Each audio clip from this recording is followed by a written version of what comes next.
सबसे पहले ठीक है मेरा हाइट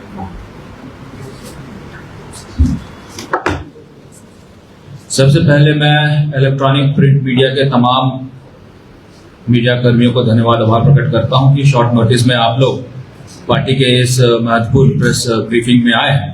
साथ साथ मेरे साथ उपस्थित योगेंद्र जी का, तारिक जी का मैं धन्यवाद आभार प्रकट करता हूं कि आपने इस मीटिंग के लिए कोऑर्डिनेशन यहाँ किया। दोस्तों, ये प्रेस ब्रीफिंग जो हम लोग कर रहे हैं, भारतीय जनता पार्टी कर रही है, ये विगत दिनों से चल रहे जेएमएम और राजद के कॉन्फ्लिक्ट और बयानबाजी को लेकर है। और एक छोटे से सेंटेंस में यदि इस प्रेस ब्रीफिंग का शीर्षक रखा जाए तो यही होगा कि बालू से तेल कैसे निकाला जाता है। ये राजद और कांग्रेस से सीखना चाहिए। मैं इससे पहले अपने प्रेस मीडिया को बंधुओं को संबोधित करूं, मैं इस प्रेस ब्रीफिंग के 3 पहलुओं के बारे में टच करना चाहूंगा, आपको बताना चाहूंगा। सबसे पहले हेमंत सोरेन की अवैध खनन, चाहे बालू हो या गिट्टी है, उसको रोकने के लिए विधानसभा के अंदर और पूरे राज्य के परिप्रेक्ष्य में क्या क्या बयानबाजी हेमंत सोरेन जो हमारे मुखिया हैं इस राज्य के, उन्होंने क्या किया था, उस पर हम लोग चर्चा करें। उसके बाद राजनीतिक कांग्रेस, राजद, कांग्रेस और झामुमो के राजनीतिक घटनाक्रम के बारे में कुछ चर्चा करेंगे। और संथाल में जो ये विवाद उत्पन्न हुआ है राजद और कांग्रेस का, उसको रोकथाम के लिए क्या मेजर्स सरकार को करना चाहिए, उठाना चाहिए, उस पर भी चर्चा करें। दोस्तों, आपको याद होगा कि कोरोना काल में जब पूरा झारखंड कोरोना से जूझ रहा था और जो आंकड़े हम लोगों के पास प्राप्त हुए थे कि पूरा कोरोना काल में 5,331 मौतें हुई थी जो रजिस्टर्ड थी। लेकिन ये राज्य का दुर्भाग्य है और इस चीज को प्रेस मीडिया के माध्यम से आम जनता तक भी पहुंचना चाहिए कि पूरे कोरोना के पीरियड में जो 2 साल तक चला, जहां 5,331 मौतें हुई जो रजिस्टर्ड थी, दुर्भाग्य की बात है कि झारखंड में प्रति वर्ष हाईवा के टक्कर से, अवैध बालू के टक्कर से, अवैध ट्रैक्टर के टक्कर से, वाहन से, उससे कई ज्यादा मौतें हो रही है। 2025 का आंकड़ा मैं आपको अगर दूं, जो मौतें अवैध बालू, हाईवा, अवैध परिचालन के कारण हुई है, 4,200 लोगों की मौत हुई है 2025 में। 2024 में 3,659, 2023 में 4,173। यानी कि अगर इस 3 साल के आंकड़ों को आप मिला ले तो कोरोना काल में जितना मौत नहीं हुआ था, उससे ज्यादा मौत आज सड़क पर ये यमदूत जिसको कहा जाता है, हाईवा, ट्रैक्टर, उसकी वजह से हो रही है।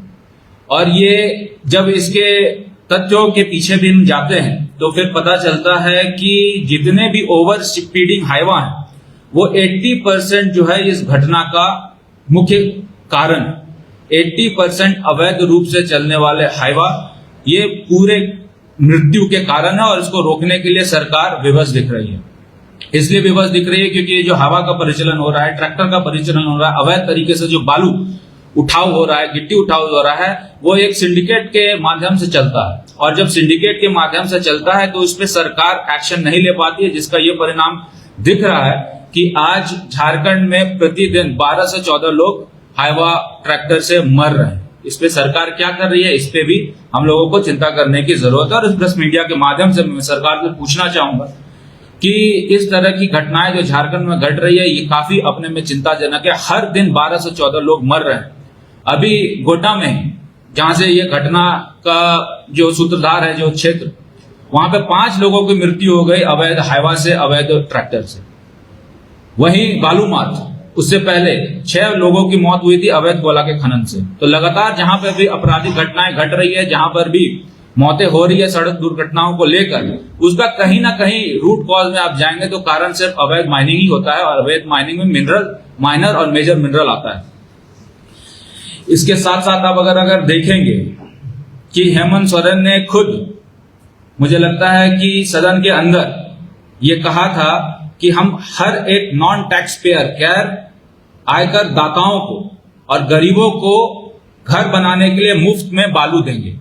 अभी मैं आपके माध्यम से सरकार से बस इतना ही पूछना चाहता हूं, जो आपने विधानसभा के अंदर ये घोषणा की कि हम लोग नॉन टैक्स पेयर को मुफ्त में बालू देंगे, क्या आज यहाँ की जनता जो अंबेडकर आवाज बना रही है, जो प्रधानमंत्री आवाज बना रही है, जो अबुआ आवाज बना रही है, उनको फ्री में आप बालू देने का काम कर रहे हैं? यदि नहीं कर रहे हैं तो मजबूरी कहां है?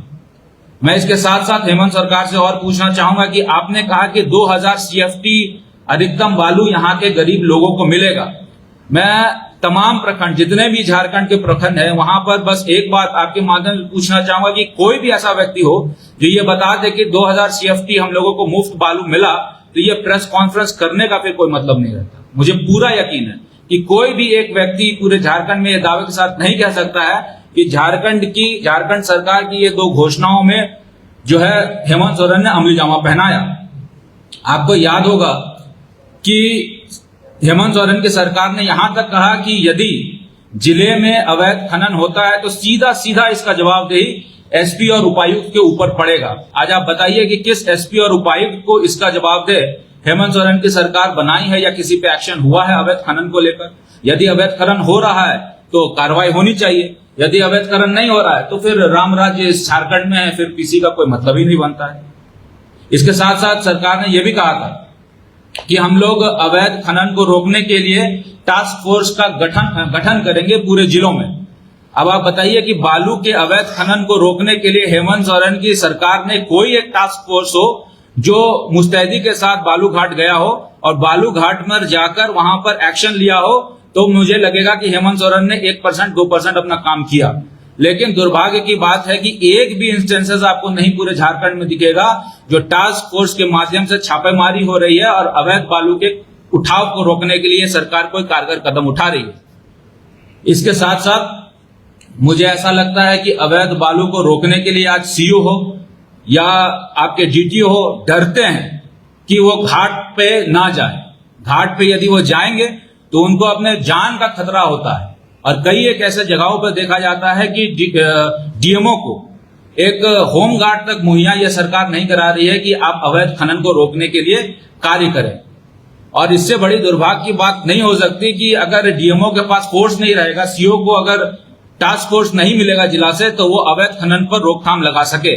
इसलिए जितनी भी घोषणाएं हेमंत सोरेन की सरकार ने और हेमंत सोरेन ने विधानसभा के अंदर की थी, आज वो सारी की सारी घोषणाएं मुझे लगता है खोखली साबित हो रही है, क्योंकि जिस प्रकार से उनकी ही सरकार के लोगों ने उनकी कलई खोली, तो आप मुझे और आपको समझने के लिए कुछ बहुत ज्यादा सबूत की आवश्यकता नहीं है।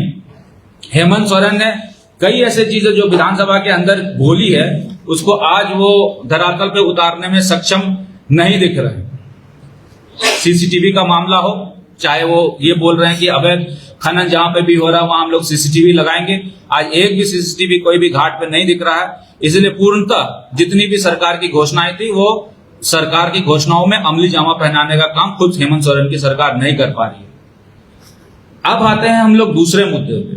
दूसरा मुद्दा है कि आपको याद होगा कि हालिया दिनों में के राजू जो झारखंड कांग्रेस के प्रभारी हैं वो आते हैं और वो स्टेटमेंट देते हैं, और स्टेटमेंट में जो पॉइंट्स वो रेस करते हैं वो अपने में बहुत ही स्ट्रांग पॉइंट्स है। झारखंड की सरकार को आईना दिखाने का काम के राजू कर रहे हैं। क्या बोलते हैं के राजू? ये कहते हैं कि माइनिंग माफियाओं का प्रभाव DC और SP पे लगातार दिख रहा है और माइनिंग माफियाओं के प्रेशर में DC SP कार्य कर रहे हैं। उसके साथ साथ के राजू जो झारखंड के ही कांग्रेस के घटक दल के प्रभारी हैं, वो ये कहते हैं कि भूमि अधिग्रहण और भूमाफियाओं का जो वर्चस्व है वो झारखंड में लगातार बढ़ रहा है। लॉ एंड ऑर्डर की विधि व्यवस्था खराब हो गई है। जर्जर स्कूलों के बारे में कोई चिंता नहीं कर रहा है और इन सारी चीजों पे कांग्रेस कहीं ना कहीं पैनी निगाह बनाए हुई है और सरकार पर प्रेशर डालेगी। अब आप बताइए कि जिस सरकार कांग्रेस और राजद और JMM के सहयोग से चल रही है उसके प्रभारी आते हैं, प्रभारी आके इतना एलिगेशंस लगाते हैं और JMM की तरफ से एक भी बयान इसके अगेंस्ट में नहीं आता है। तो ये कहीं ना कहीं दिखा रहा है कि दाल में कुछ काला है। JMM की जहां तक बात आती है, JMM इससे पहले ये कहते हैं कि कांग्रेस दुमुहा विषैला सांप है और वो कब किसको काटेगा ये पता नहीं है। तो इस तरह की जो प्रतिद्वंदता चल रही है, इस बीच में यहाँ की आम जनता ठगा सा महसूस कर रही है। सरकार भी उनकी है, प्रशासन भी उनका है, मंत्री भी उनके हैं, विधायक भी उनका है, लेकिन बावजूद आज जो गरीब जनता को बालू मुफ्त में मिलना चाहिए था वो नहीं मिल पा रहा है, सिर्फ और सिर्फ इन तीनों घटक दल जो हैं महागठबंधन के, उनके आक्रामकता के कारण।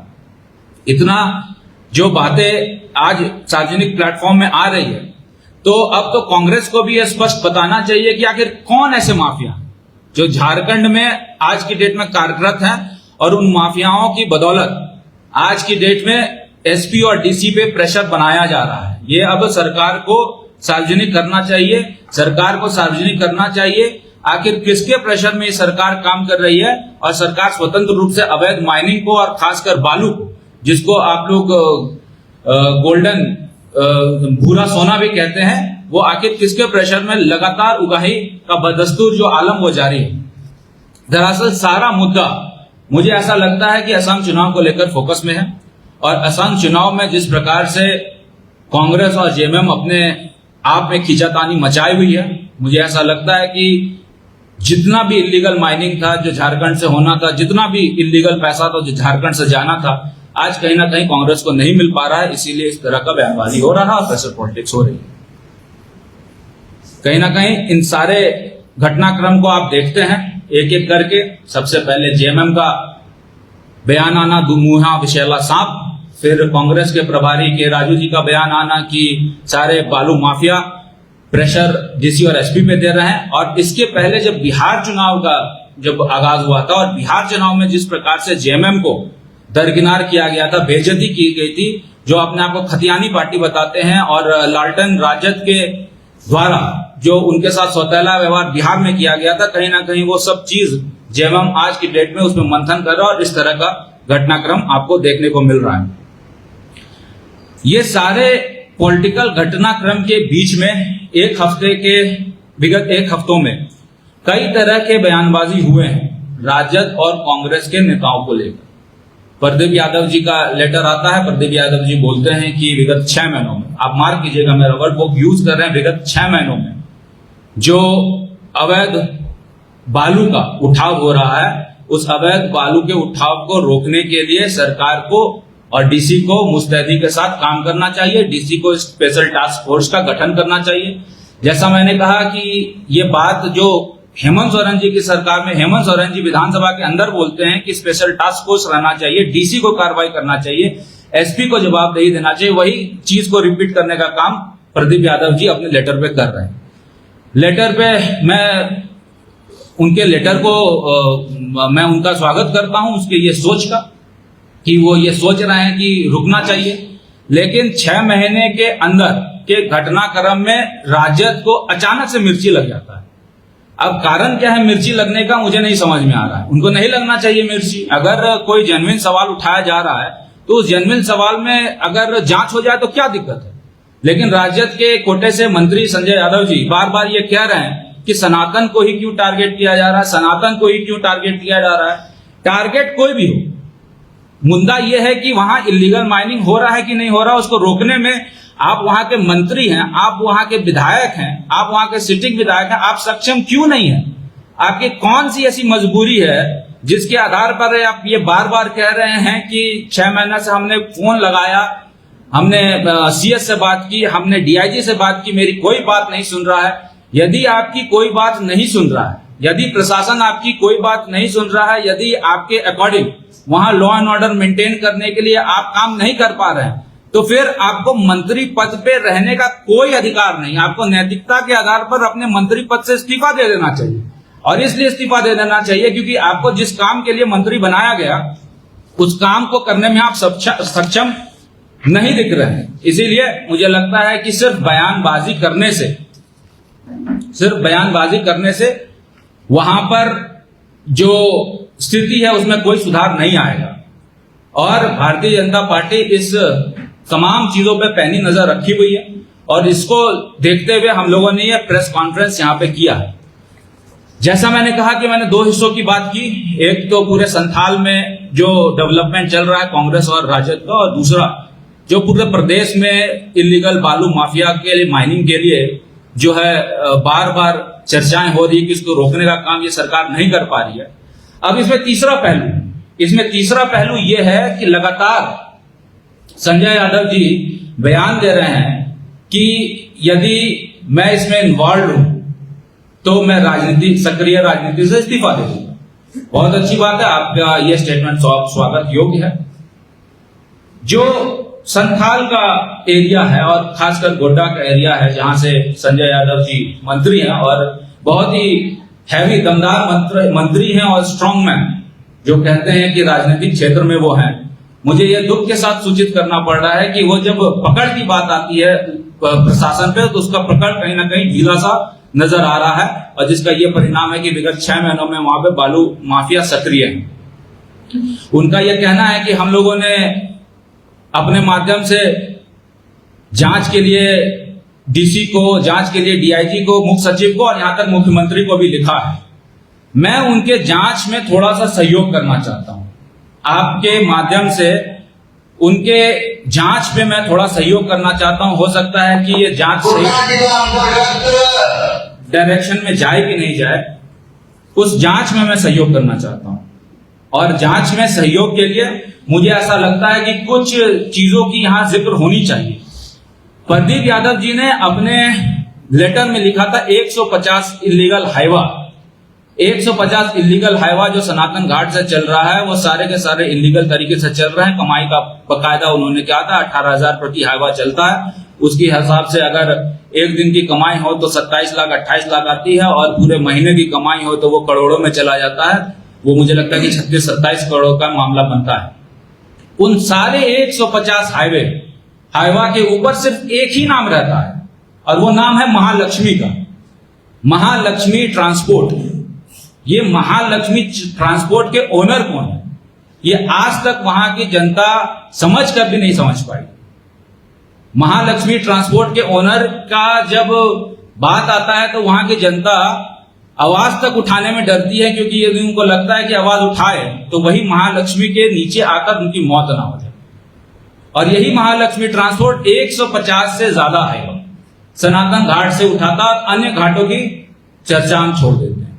अब मंत्री जी को मैं आग्रह करता हूं कि इस महालक्ष्मी हाईवा के मालिक की खोज करें और महालक्ष्मी हाईवा ट्रांसपोर्ट से जो अवैध बालू की उठाव हो रही है उसके लिए रोकथाम में अपना सहयोग करें। और जैसे ही मंत्री जी महालक्ष्मी हाईवा के ट्रांसपोर्टेशन को रोकने में सफल हो जाएंगे तो मैं गारंटी के साथ कहता हूं कि गोड्डा में, संथाल में इल्लीगल बालू का उठाव बंद हो जाएगा। अब मंत्री जी बोलेंगे कि मुझे इसकी जानकारी तो है नहीं कि महालक्ष्मी कौन है, कहां है। तो मैंने जो लोकल न्यूज मीडिया है जिनका आप तक रीच नहीं हो पाता है, आपको नहीं पता चल पाता है, तो कुछ ऐसे लोकल न्यूज मीडिया से जब मैंने बोला तो उन्होंने उसकी छानबीन की और कुछ न्यूज चला। आप 2 मिनट उस क्लिपिंग को देखिए और देखिए कि किस प्रकार से गोड्डा के घोड़ीचक और गोड्डा के धर्मोडी में एक बाजार सस्ता है जहां पर महालक्ष्मी ट्रांसपोर्ट की संख्या, जो ट्रांसपोर्ट की गाड़ियां हैं, वो लगातार वहां पर बालू का इलीगल माइनिंग का जो है दुकानदारी करती है और उसको बेचने का काम करती है। अगर आप इस चीज को स्पष्ट देखेंगे तो आपको पता चलेगा कहीं ना कहीं इन सब सारी जांचों के बीच में यदि हम लोग महालक्ष्मी ट्रांसपोर्ट का ओनर का पता लगा देते हैं और अवैध खनन जो वहां हो रहा है उसका हम लोग पता कर देते हैं तो ये पूरा विवाद अपने आप खत्म हो जाएगा। इसीलिए मैं आग्रह करूंगा उस न्यूज को चलाएं और 2 मिनट का क्लिपिंग उसको देखें तो आपको साफ स्पष्ट होगा कि आखिर वर्चस्व कितना है महालक्ष्मी ट्रांसपोर्ट का गोड्डा जिला में, वो साफ स्पष्ट हो जाएगा।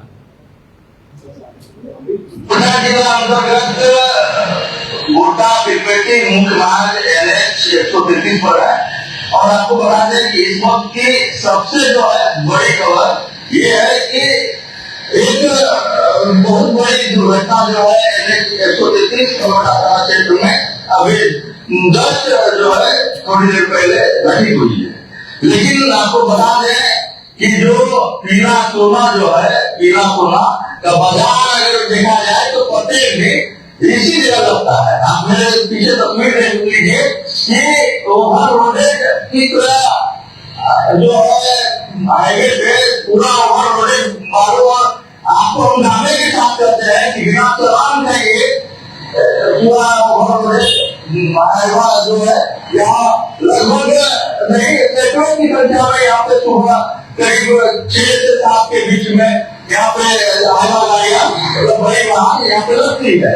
और यहीं से इसके बाद दलाल बिचौलिया के संपर्क में आने के बाद यहाँ पे ये लोग क्षेत्र में बालू को अवैध बालू को सप्लाई करता है।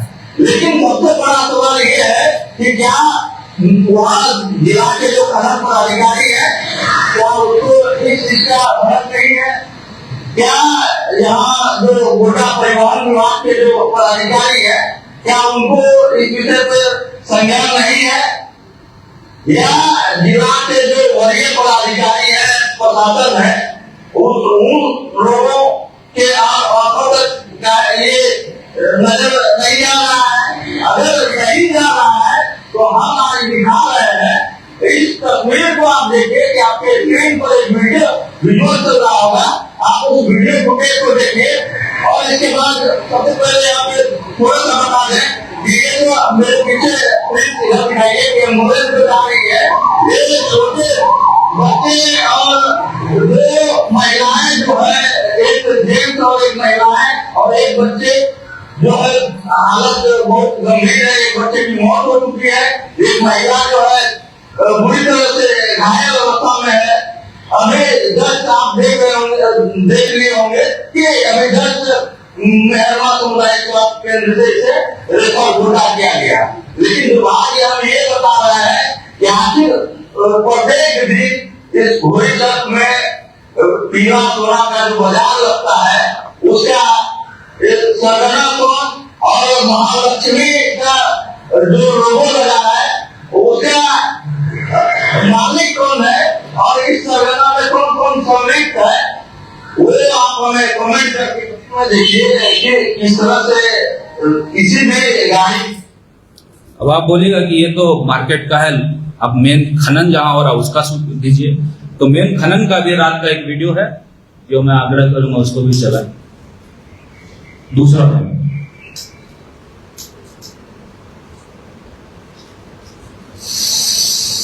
ये जहां पर खनन हो रहा है वहां का वीडियो।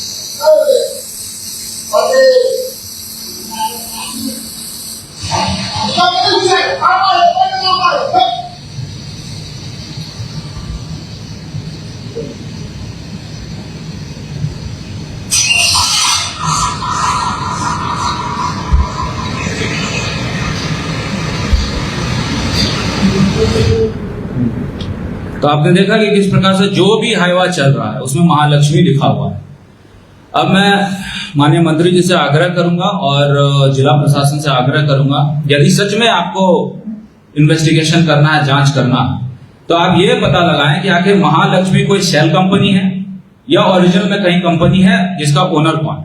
यदि शेल कंपनी है तो ईडी सीबीआई का मामला बनता है। यदि ओनर है इसका है तो ये कौन ऐसा ओनर है जो धड़ल्ले से महालक्ष्मी हाईवा को चला रहा है और महालक्ष्मी हाईवा का लगातार कनेक्शन जो है बालू माफियाओं के साथ जोड़ता है। ये प्रत्यक्ष को प्रमाण की आवश्यकता नहीं जो वीडियो में था। 150 जिस हाईवा की चर्चा हुई है, मैं तो कहूंगा कि संख्या भी बहुत ज्यादा है, उससे भी ज्यादा है। सिर्फ एक घाट की, अन्य घाटों में भी जो चलती है हाईवा उसका भी जांच जिला प्रशासन को, सरकार को करना चाहिए। इसीलिए आपके माध्यम, आपके सुविधा के लिए इस वीडियो को मैंने चलाया, बताया कि किस प्रकार से सिंडिकेट चल रहा है। मैं संजय यादव जी के इस बयान का स्वागत करता हूं कि वो जांच के लिए तैयार हैं और मैं आग्रह करूंगा संजय यादव जी से भी कि आने वाले समय में जब जांच हो तो महालक्ष्मी का मालिक कौन है, ओनर कौन है और किसको ये अवैध उगाही का पैसा जाता है, ये भी जांच के घटनाक्रम को ध्यान में रखते हुए इन बिंदुओं पे भी जिला प्रशासन को बोले। तभी मुझे लगता है कि पूरा जो विवाद है उसका पटाक्षेप हो पाएगा, अन्यथा यह मामला इस प्रकार से ही चलता रहे। और आपकी जानकारी के लिए मैं बता दूं कि भारतीय जनता पार्टी इस चीज पे लगातार नजर बनाए हुई है। क्योंकि कांग्रेस के विधायक हैं, राजद के मंत्री है, दोनों आपस में लड़ रहे हैं। ये इससे जनता को क्या फायदा हो रहा है, नहीं हो रहा है, उनको क्या भलाई का काम हो रहा है, ये मैं नहीं कह सकता। लेकिन भारतीय जनता पार्टी मजबूती के साथ जनता की आवाज बनकर रहेगी। और मैंने अपने प्रदेश अध्यक्ष को भी कहा है, माननीय प्रदेश अध्यक्ष जी ने भी इस बात की सहमति दी है कि आने वाले समय में भारतीय जनता पार्टी यदि ये इलीगल तरीके से जो बालू की ढुलाई हो रही है वो बंद नहीं हुई, चाहे गोड्डा हो, चाहे गढ़वा हो, चाहे पलामू हो, चाहे कोई भी जिला हो, वहां पर भारतीय जनता पार्टी के कार्यकर्ता घाट पर जाकर घाट के अवैध उगाही को रोकने के लिए, अवैध खनन को रोकने के लिए आंदोलन करेंगे। और ये बहुत ही जल्द अगर सरकार नहीं जागी तो इस चीज को हम लोग धरातल पे उतारेंगे और इसको लेकर भी सरकार पार्टी की तरफ से योजना बन रही है। और आने वाले समय में ये जो आंदोलन है वो धारदार दिखेगा और भारतीय जनता पार्टी के इस आंदोलन के बाद सरकार की जो दोहरी नीति है उसको भी हम लोग जो है ध्वस्त करने का काम करेंगे। आप सभी प्रेस मीडिया के लोगों ने जो अपना समय दिया, बहुत बहुत धन्यवाद। यदि किसी प्रेस मीडिया के बंधुओं को कोई सवाल है निश्चित तौर पर वो पूछ सकते हैं। अमित जी इतना होमवर्क करके आए तो ये भी जरूर पता होगा कि महालक्ष्मी का औरत कौन है, इनकी गाड़ियां हैं, या आप लोगों को तो जरूर बताना चाहिए। ये मुझे नहीं पता है, मुझे इसलिए नहीं पता है क्योंकि आदमी को जानकर भी कोई चीजों को बोलने से परहेज करना चाहिए।